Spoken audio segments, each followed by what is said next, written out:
We are doing something a little different today. We're in my backyard and I have my Prosecco, which I occasionally have. Occasionally. It's from Italy. That means it's healthy. Yeah, So everything's right. healthier in Europe, except for the chemtrails.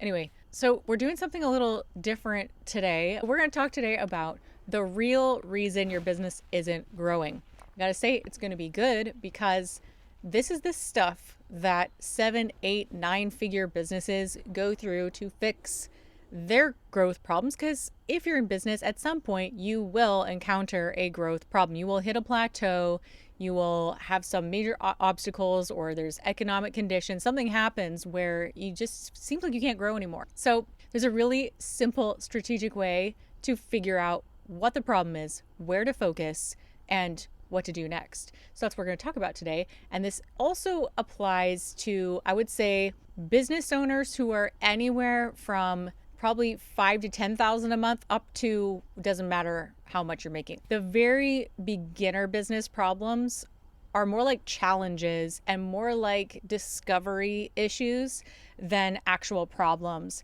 But when you get to 6 figures, multiple 6 figures, and 7 figures, there becomes a pattern and a true bottleneck. And the key is to figure out what is the bottleneck? What is the actual bottleneck we're dealing with?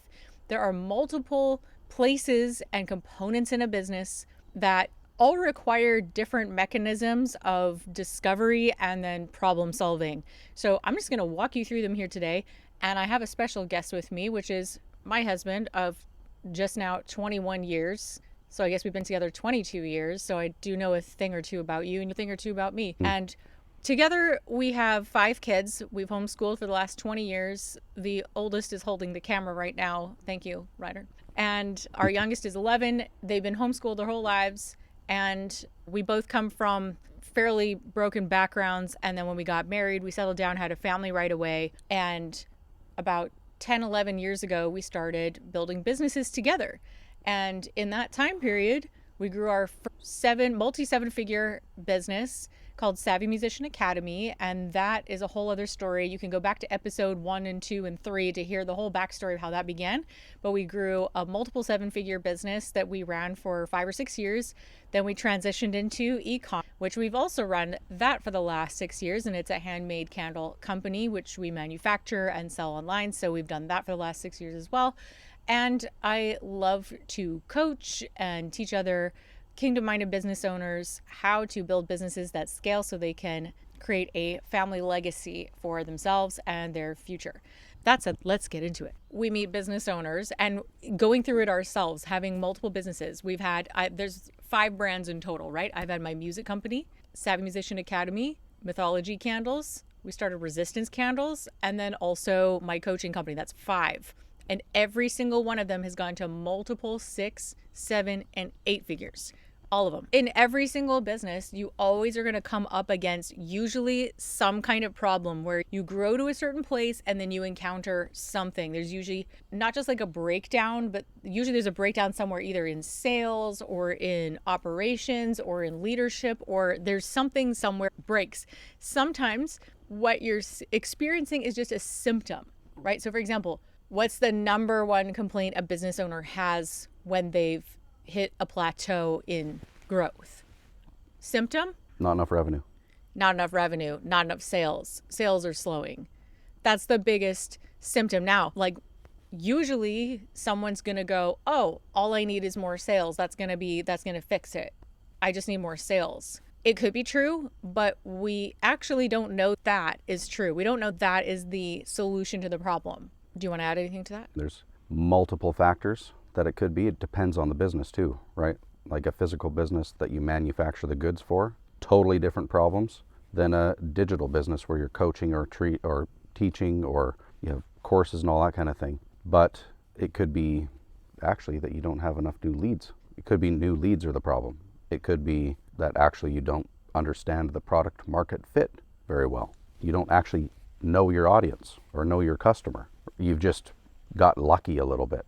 Put a product out in the market and it did something, but you don't understand why. You don't understand really exactly who it's for, and you don't understand how to communicate it to the right person at the right time so that they see that they need your solution. Yeah. And it also could be that you don't have a leads problem, you don't have a sales problem, you have a customer retention problem. It could be that you have all the leads that you need. It's that your middle of funnel, bottom of funnel is terrible and isn't converting enough people. So there are symptoms and there are root causes. And as a business owner, I think the biggest blind spot for every business owner is that they can't see the forest through the trees, or however that saying goes. Yep. You can't see the forest through the trees. Why? Because you're in the middle of the forest. You can't see, you cannot see the landscape because you are in the forest. You don't know what you don't know. You're too close to it.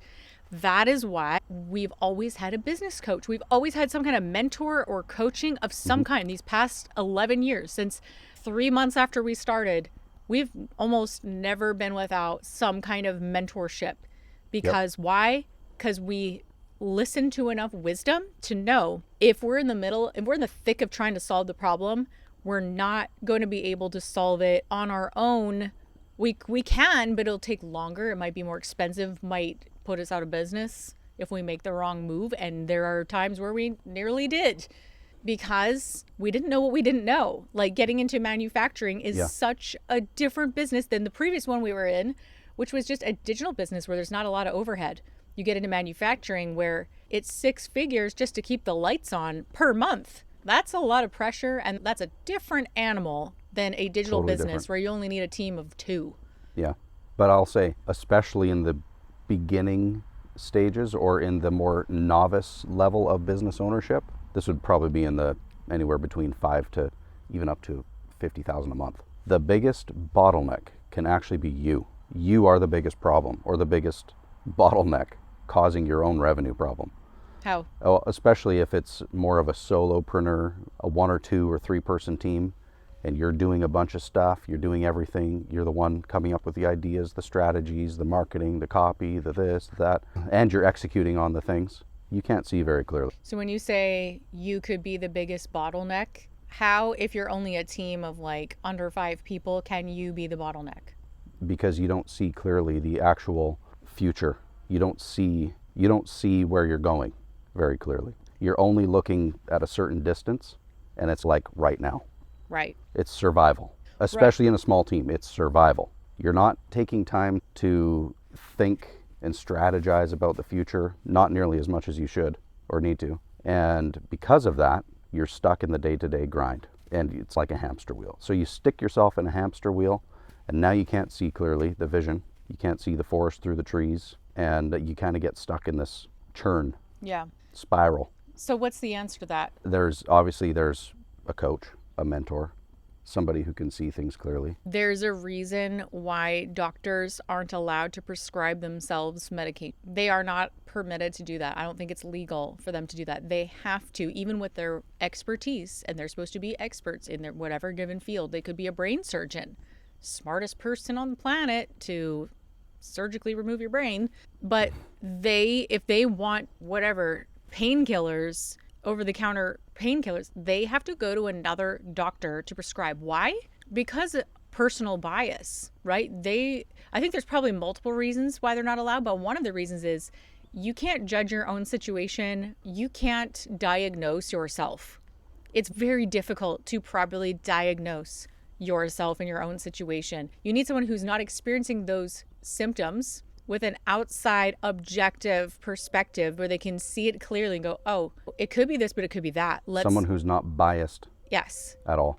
And sometimes we have something called a confirmation bias, Yeah. where we already believe it's something. And so then we look for that answer and then it just gets confirmed. And that confirmation bias could really do a lot of harm. So if doctors are not allowed to prescribe their own medication, what makes us think that us who don't have a lot of experience in business can also diagnose ourselves?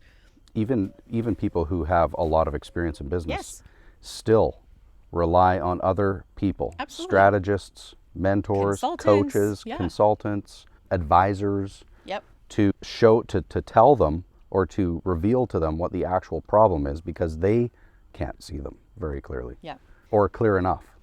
So even the most experienced Yeah. business people have advisors and all that. And even if a doctor could diagnose himself, sometimes you can prescribe yourself the wrong medication. And so if you're a business owner trying to diagnose a problem and you prescribe yourself the wrong solution, you can go enthusiastically in the wrong direction and end up in Antarctica instead of Atlanta. You can really prolong the pain by prescribing the wrong solution. And we've done it before. And even with advisors, because advisors aren't perfect either, but the chances that they're going to see the issue and the proper solution is much higher than if you're just doing it on your own. So that's a big piece. But let's talk about the thing I really want to get to, which is how do we diagnose? If you are in a position where you are trying to self-diagnose, there's a fair amount you can do ahead of time, but it's not perfect. But it's called a customer journey. It's a customer value journey. Now, I don't know who originally invented this, but it was popularized by Ryan Deiss. There are 8 stages of a customer journey, and most people have one or maybe all of them, but usually 1 or 2 or 3 that are really weak. And that's where the bottlenecks are happening. And so what you do is you just go through all 8 stages and you're going to rate yourself on how strong or weak you are in each area. Let's say you're weak in all of them. Okay, you're just going to start at the beginning and work your way through. The other thing would be if you're weak in 3 or 4 areas, you're really just going to choose one area, one stage to work on per quarter of the year. And that's going to be your only focus until you've nailed it, and then you can move on to the next one. Things change. Yeah, and depending on how bad it actually is, right? Yeah. Some of them you might have a lower score, or they need some work, some tweaks, but it might actually be a quick resolution. A quick fix, yeah. A quick fix. But so yes, when you were just saying 1 per quarter, depending on how drastic and how bad it actually is. Okay, so with that said, let's go through the 8 stages. Stage number 1 is awareness, which is simply how do people discover that you exist, or that your business exists, right? So this is basically what people would call, it's the beginning of lead generation. It's the beginning of, they didn't know you existed, they see you in a newsfeed, or they see a post, they see a reel, and wow, I've never seen this before. There's a solution, there's a coach, there's a whatever. It's like the opposite of what people think. They think that they're going to make a product or start a business, launch it into the universe, and all of a sudden people are going to know about them, and they're just automatically going to get customers. The build it and they will come theory, Right. which is the not awareness. Right. That will not bring you awareness. If people aren't aware of, this is the ultimate top of funnel. It's the most amount of people who will see an ad, or it's usually organic content or paid content. That's usually how it's going to be seen. There's partner as well, but that's further down in the customer journey. So awareness, how do people discover you exist? If you don't have a systematized process for awareness, problem number 1. So not just what it is, but do you have a predictable, repeatable way of increasing your audience, your broad audience, year-round, 365 days a year? We're not yet at the email list thing that comes in 2 stages from now, but do you have a systematic, repeatable process for bringing awareness to your potentially ideal customer avatar, where they're like, oh my goodness, I have to follow this brand? If not, that's a problem. Stage number 2 is engage. This is where they go from just discovering you exist to actually interacting somehow. Let's talk about this in an organic, and then I'll talk about what it looks like in paid.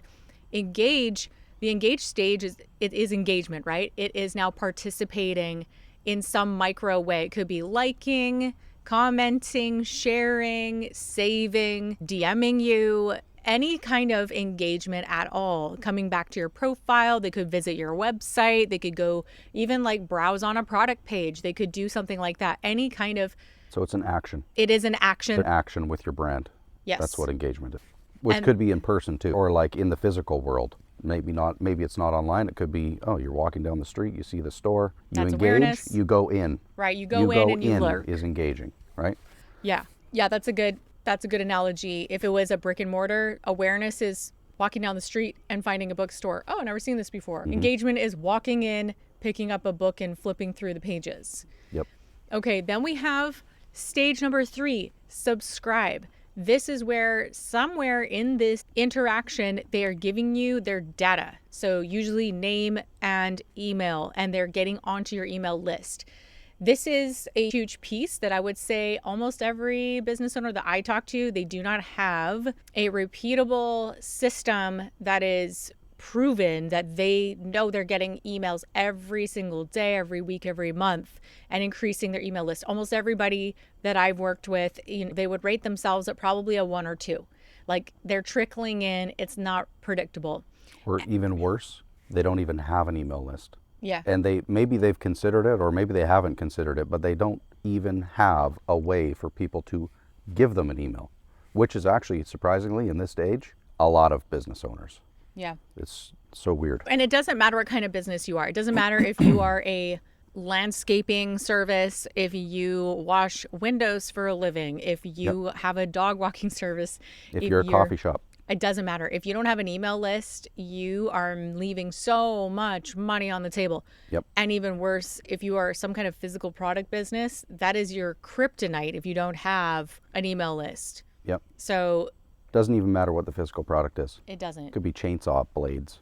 Could be, like, it doesn't matter. Yeah. Every single business should have an email list. Yeah. So again, do you have a system for collecting emails? And then do you know what to do with them once you have them? That is a huge part of what comes next. So that comes to stage number 4, which is convert. Do you know how to take people from awareness to engagement to getting on your email list to converting? And it could be an entry-level product, a flagship product, or a very high-ticket product. There are people. Could it be a free product? No. No. Okay. No.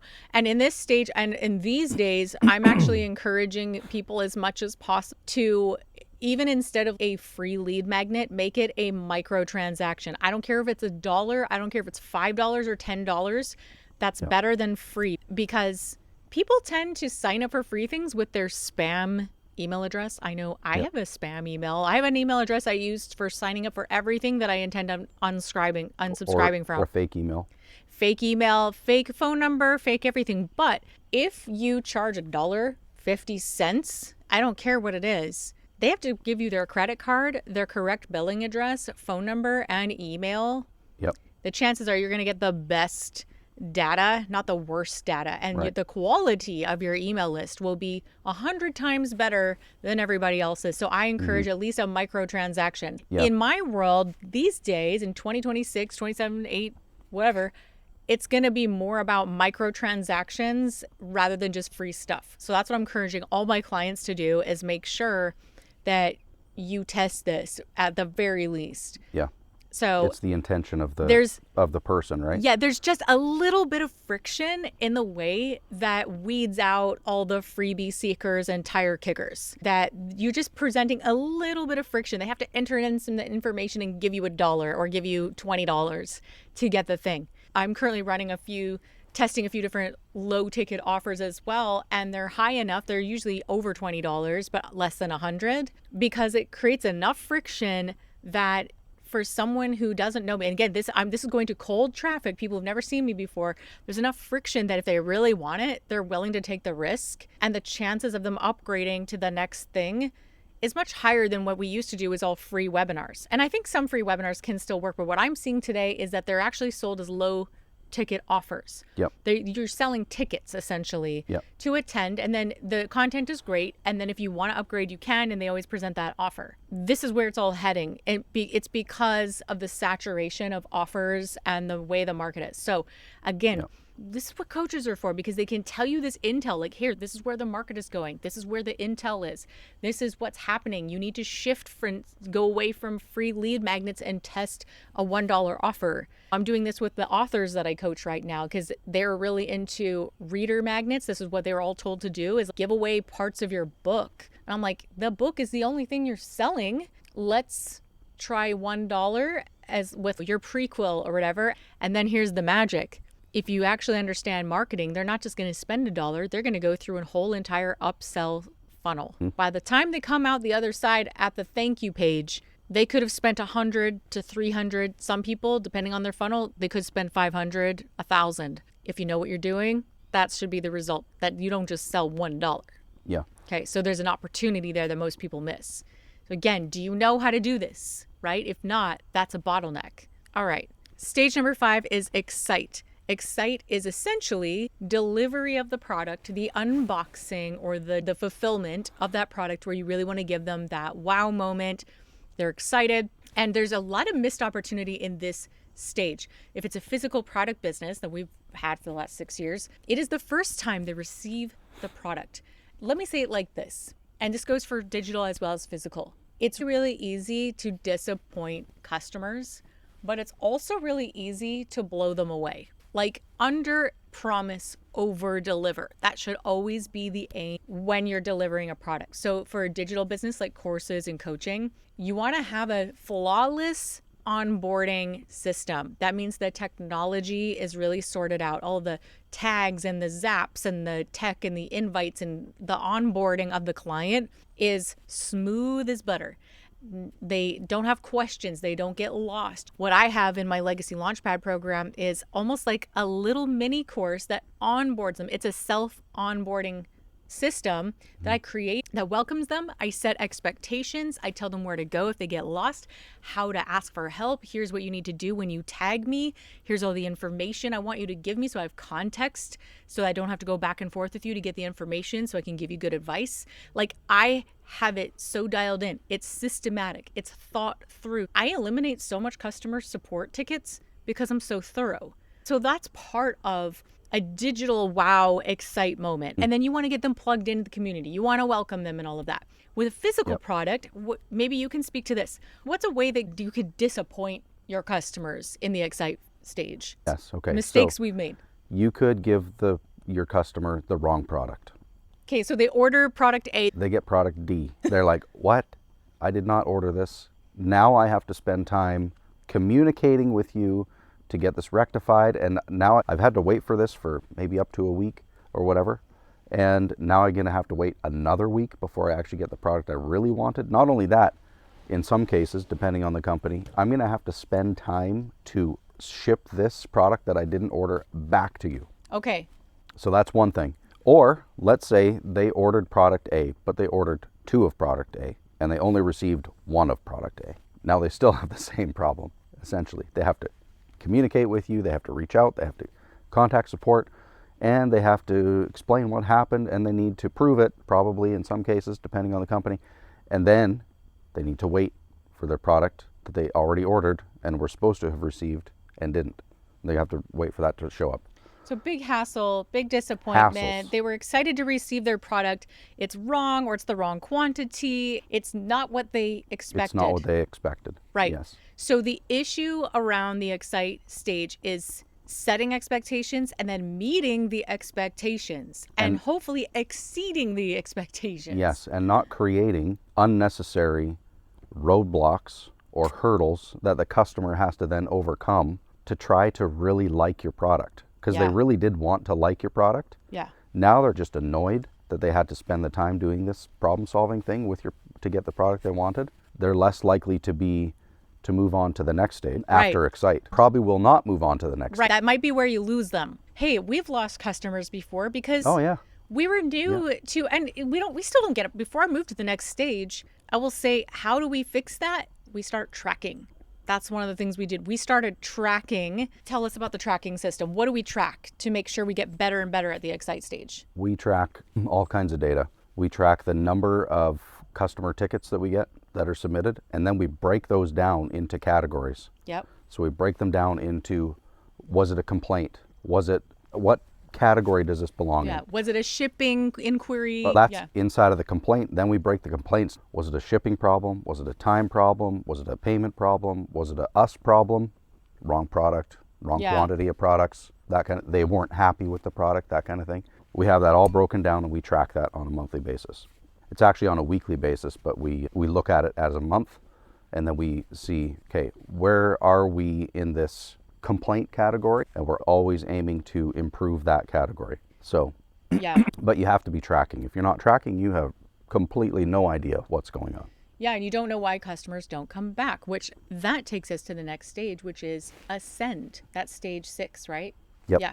Stage 6, is ascending your customer from point A to the next product. It's a repurchase of that product where they're coming back to buy something again, or it's the next bigger ticket product. Usually it's going to be a more expensive product. Some kind of an upgrade. It's an upgrade of some kind or a repeat purchase. And so if we do a good job with the convert and excite stage, chances are they will ascend. And so that could be either they join a membership or get into a higher ticket product, or they just reorder the same product that they loved and try something new.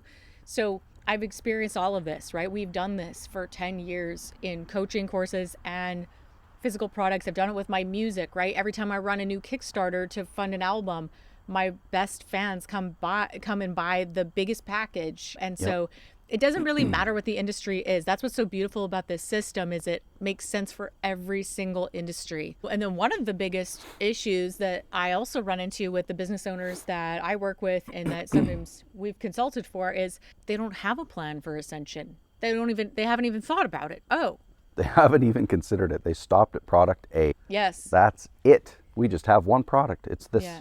And all you that's can buy. good when you get up to $1 million, I would say, depending on the industry. Depending on the industry and depending Because on the product, okay, right. because there's other people like new one, like they're not even making 10,000 a month and they come out with 48 products. Yes. So we have people on the opposite side of the spectrum where they Totally. never should have launched with, they're trying to be Bed Bath and Body Works or whatever it's called, and Yeah. they have 1,400 products and they're not even making 10 grand a month, and you're like, oh my word. Yeah. I've seen that before as well, where they're trying Totally. to be a gift shop. Yeah. And they have not figured out what their winning product is. So we have a problem with that too. And then on Big the problem. other end of the spectrum, you've got someone who, this is probably more for the coaching and courses industry, where they have one thing, but they didn't think about what comes next. Yeah. Or what's a complementary thing that could be bolted onto that thing that you already have? Sell it as a bundle. That could be additional value that helps the customer either accelerate faster or get to the next level that's beyond that. Yeah. So this is a huge part. And I would say when you figure out the ascension stage, that can take a business from 50,000 a month to multiple millions a year, like in quite quickly. Yep. Because the most expensive customer you will ever acquire is the first customer, right? Meaning The first it purchase. costs the most to acquire someone who purchases the first time. This is if you're in the paid traffic game, if you're running ads. Even if you're not in the paid ads. Let's say you don't do paid advertising, you just do organic. It's still costing you to acquire a new customer, right? The time, the attention, content, the yeah. content, the creation. Either you're doing it yourself, which is taking all of your time, or you're paying somebody to do the editing and do the posting and do whatever. So it's still costing you to acquire the first customer or the first purchase. I should So say. you can either spend time or you can spend money. Yeah. So that's the difference. When business owners come to me, most of them don't have an ad budget for a big paid advertising campaign. So we spend time and we make content. And even if you do have an ad budget, you still need to make the content, because the thing is, if you just try to run ads and you have no idea what resonates with people, you have no idea what moves people to take action, you're just flushing money down the toilet. So we always start with organic. You need to understand what kind of content hits, the angle, the messaging, the pacing, the tone, all of it. And when you've mastered that, when you've figured it out and you can repeat it, now we turn those into ads. That is the best recipe for success, especially if someone's under 10 grand a month, under $30,000 a month. You really need to master that organic content. And no, there's no way around it. And no, I don't want you outsourcing or paying some social media manager to make your content. No. You need to do it. You are the business owner. No one is going to care like you care. And you as the business owner or the course creator or the coach or whoever, you're the one that has to learn how to communicate Yes. with your ideal customer. What are their pains? What are their pleasures? What are the things, their goals? You have to be the one that understands that and can explain it to them better than they can explain it to themselves. yeah, because the saying goes that if you can articulate someone's pain better than they can, they will automatically assume you are the one with the solution and they're going to buy from you. So You cannot outsource that. You can't outsource it to ChatGPT even. You can use it to bounce back ideas, but ultimately you have to learn this skill. So if you are able to get great content that you can turn into advertising, it's still gonna cost you something to acquire a customer, right? So if it's a physical product, it might cost you $30 to acquire. Like obviously if you're selling cars, it's going to cost you a lot more to acquire a customer that's going to spend $50,000 to $100,000 Yep. than it would for you to buy a customer who's buying a $1,000 program. Exactly. Safe to say, in the world of advertising, I would say 25% of the cost of the product, at least in the digital marketing world, is reasonable. If it starts going over 25, 30%, you got to fix something. And usually it's the content. Usually it's the creatives. It's the actual content itself. Yep. So all that to say, in that ascend category, you can take a business from $8,000 to $10,000 a month. That's a 6-figure business, easily to the 7-figure mark by just adding in this stage and developing the ascension plan. What's the next step? The customer you've already acquired on your list, what else can they buy? And make it a higher ticket thing. That was stage 6. Stage 6 is ascend. Next one is advocate. Right. Stage 7 is advocate. Advocate is the verb, advocate is the noun. Okay. So advocate or advocate, this is essentially your social proof. This is like you're getting testimonials, you're getting reviews, you're getting 5 stars, even word of mouth counts in this stage where you've done such a good job at the other stages that people are telling people they're willing to give you video testimonials. In e-commerce, you use an app like Looks or Judge.me or whatever it is to ask people to send you a review after they receive the product. And if you did a good job with the Excite and you over deliver, a lot of them are going to leave you reviews. So we got to get the social proof that helps really just pours gasoline on the fire for your whole business.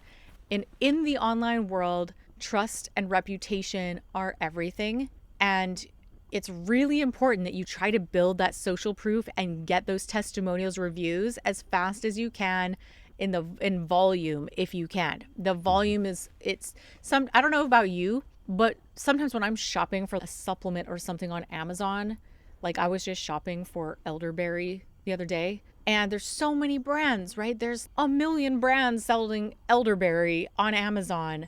But what do? I look at the volume of reviews without even clicking on the product. And I see this one brand has 2.5 thousand 5-star reviews. And then I see another brand, they have 48 reviews. Which one am I clicking on?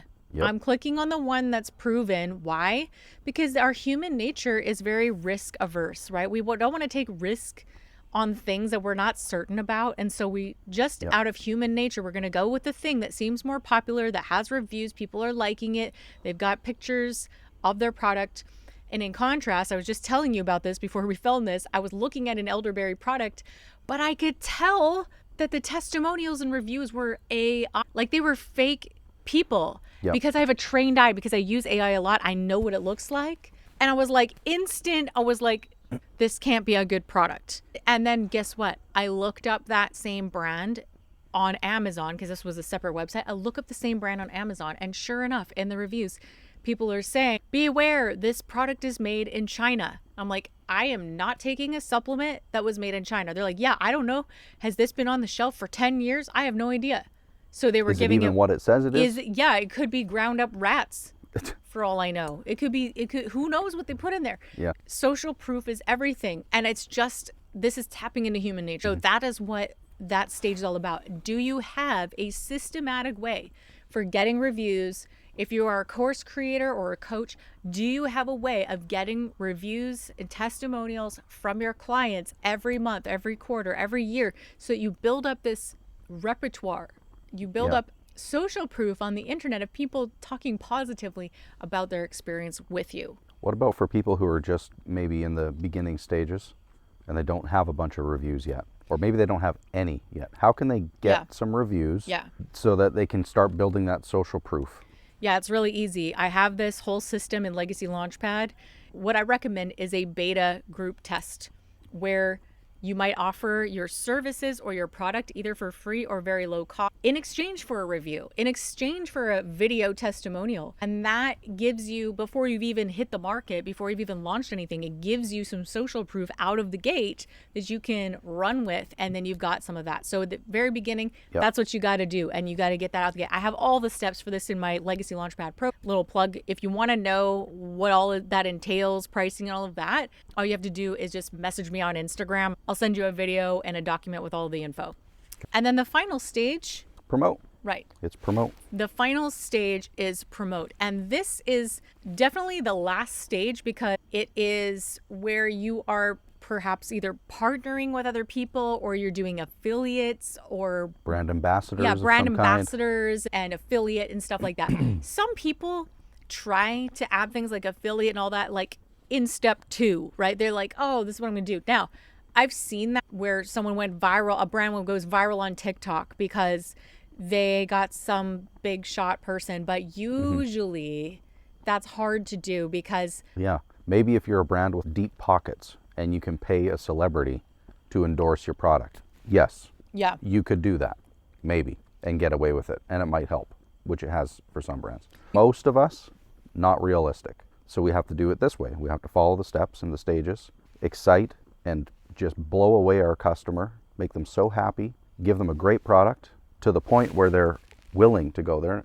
I want to promote you. Yeah. How can I do that? Yeah, exactly. And they're asking, do you guys have an affiliate program? And then you can set it up easily.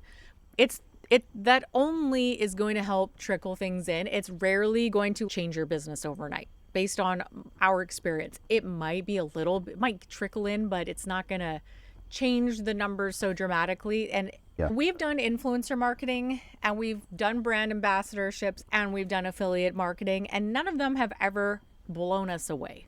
Nope. And the odd, I would say it's going to be more of the outlier where it's like a game changer for a business. It could happen, but this is my philosophy when it comes to business. I don't like putting a lot of energy and focus on things where it involves third parties. Why? Because I can't control what they say or do. They're unreliable, it's unpredictable, it's untested, and it might not be repeatable. Exactly.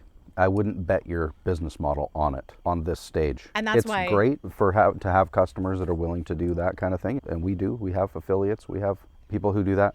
But that is not our business model. Yeah. We are not banking our success on this stage being awesome and big and huge. It's a benefit of giving a good product to people and they love it and they want to promote it. Yeah, exactly. And that's why it's the last stage. So there you have it. There are the 8 stages of a customer journey. And I'm really curious if you were to rate your business on every single one of them and you were to seriously ask yourself, do I have an actual system for each one of these? How would you rate yourself on a scale of 1 to 10? 1 being the worst, 10 being this is solid. I'm super happy with where I'm at on this stage. The key is when you do that exercise and you figure out which one is the worst one might not even be the right stage to work on because it could be out of order. It could be I have 0 promote, right? I have 0 promote, but that doesn't mean that's the one you should work on, right? So this is where advisory comes in. This is where wisdom comes in from people who know what they're doing and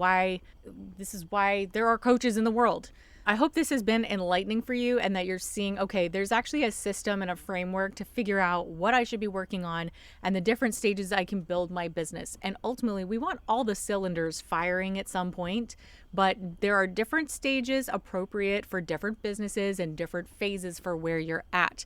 So if you want some help building your business, I do have a way to work with me. If you're just curious, you want the info, shoot me a DM on Instagram and I'll send you the info. No pressure at all. That's it. Leave me a nice comment if you enjoyed this video and if you like this style of video. If you want Steve and I to do more videos together like this, we're just hanging out on the back patio or doing stuff, let us know and we'll do some more.